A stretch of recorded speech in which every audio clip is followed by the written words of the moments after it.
오늘은 11월 11일 월요일, 제부도를 갔다 온 뒤 집에서 달콤한 휴식을 취하고 나서 기상했다. 오랜만에 낮잠을 자는 터라 개운하게 푹 쉰 것 같다. 역시 최고의 직업은 백수라는 것을 다시 한번 느끼게 되었다. 오늘만큼은 오랜만에 아버지를 만나 뵈러 가야 되기 때문에 깊은 잠은 패스하기로 한다. 내 방 안에서 일어나면 항상 눈에 띄는 문구. 오늘 걷지 않으면 내일은 뛰어야 한다. 맞는 말이다. 항상 눈을 뜨면 이 문구가 보이다 보니 억지로라도 사명감을 갖게 되는 듯 싶다. 이 말 때문에 쉬는 날 무언가를 하지 않으면 안 되는 느낌을 받곤 한다. 그리고 원래 평소라면 이 시간대에 나 혼자 있어야 할 시간인데 거실이 시끄러워 기상했다. 도둑이나 들었나 해서 확인해보니 귀여운 조카가 우리 집에 놀러왔다. 조카는 하루하루 빠르게 성장해간다. 이제는 애교도 부리고 조금씩 말을 하려고 하는데 발음이 잘 안되나 보다. 아직 말은 못하지만 감정을 표현할 줄 알고 상대방의 말은 전부 이해를 한다. 그리고 어느샌가 나를 보면 부끄러운지 내 뒤에 숨곤 한다. 또래 아이들은 싫어하고 언니와 오빠 그리고 어른들을 좋아하고 줄곧 잘 따른다.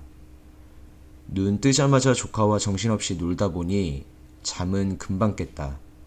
시간 가는 줄도 모르고 놀아준 것 같다. 조용한 우리 집에 조카는 생기를 넣어주니 삼촌 입장에서는 고마울 수밖에 없다. 그렇게 조카를 보내고 혼자만의 시간을 갖게 되었다. 혼자만의 시간이라고 말은 거창할 뿐 사실 별거 없다. 일단 세수를 하기 전에 라면을 먹기로 했다. 집에 맛있는 반찬도 있지만 라면의 노예가 된 것 같다. 그냥 혼자서 밥 먹자니 귀찮고 내가 제일 좋아하는 라면 브랜드가 있어서 오늘은 라면을 먹기로 했다. 평소였다면 2개를 끓여 먹었을 텐데 어제 저녁에 과식하다 보니 1개면 충분하다고 판단했다. 라면을 먹는데 걸리는 시간은 그리 오래 걸리지 않는다. 약 4분 내에 1개를 다 먹으며 집에서 먹다 보니 맛은 배가 된다. 역시 나가면 고생이라고 식사든 뭐든 집이 가장 편한 것을 새삼 다시 한번 느끼게 된다. 식사를 다 하고 집에서 키우고 있는 돈나무를 봤다. 돈나무의 새싹이 크게 잘 자랐다. 집안에 돈이 올 시기가 되면 돈나무의 새싹이 자란다고 하는데 제발 그랬으면 좋겠다.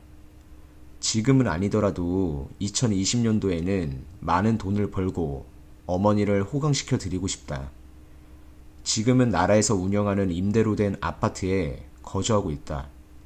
이 돈나무의 어원이 현실화되어 죽기 전에 어머니 혹은 나의 명의로 된 집 한 채 갖는 게 소원인데 그날이 빨리 왔으면 좋겠다. 나는 양치질을 하고 고양이 세수를 한 뒤 컴퓨터를 켰다. 숙소에는 와이파이도 안 되고 컴퓨터도 없기 때문에 그동안 밀린 개인 정비를 집에서 해야 한다. 개인 정비라 함은 밀린 웹툰을 보고 일자리를 알아보는 것이다. 웹툰은 현재 내가 안 보고 있는 것이 거의 없을 정도로 다방면에서 보고 있다. 28살이 되고 나서 유일한 취미가 맥주 1~2캔 먹으며 웹툰을 보고 혹은 영화를 보는 것이다.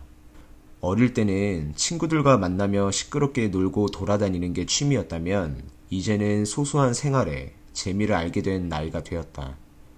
나중에 나이가 3자 돌림이 된다면 보고 싶어도 못 볼 상황이 올 수 있어 현재를 즐기기로 계획했다.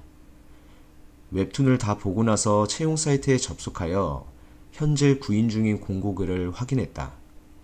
이제는 아르바이트 혹은 일용직 신분이 아닌 정규직으로서 한 회사에 다녀야 될 나이이기 때문에 늦기 전에 일자리를 알아봐야 한다. 건설 현장과 관련된 키워드를 검색해보니 안전감시단 공고글이 많은 것을 확인했다. 원래 계획은 1월에 있을 타워크레인 시험이었지만 최근 내가 근무하고 있는 팀에서 일자리 문제로 계획에 차질이 생겼다. 그렇기 때문에 그 전에 안정적인 일자리를 찾아야 될 듯 싶다. 당장 그만둔 것은 아닌데 팀장님과 대화를 통해 내가 일자리를 구할 때까지 타설일을 하기로 했다. 내 상황과 팀장님의 상황이 서로 난처하다 보니 이렇게 얘기를 하신 듯 싶다. 뭐 사람이 살아감에 있어 다양한 변수가 적용되다 보니 선택을 후회하지는 않는다. 다만 이제는 올바른 선택을 하여 나만의 멋진 커리어를 쌓고 싶을 뿐이다. 그렇게 나는 개인 정비를 마친 뒤 창가를 바라봤다. 퇴근하는 학생들을 보고 이제 나도 아버지를 만나뵈야 될 시간이 되었음을 느꼈다. 마지막으로 집에 있는 귤을 섭취한 뒤 아버지를 만나 뵙기로 한다. 아버지를 약 2년 만에 보니 죄송스럽고 차마 어떤 말씀을 드려야 할지도 지금은 모르겠다.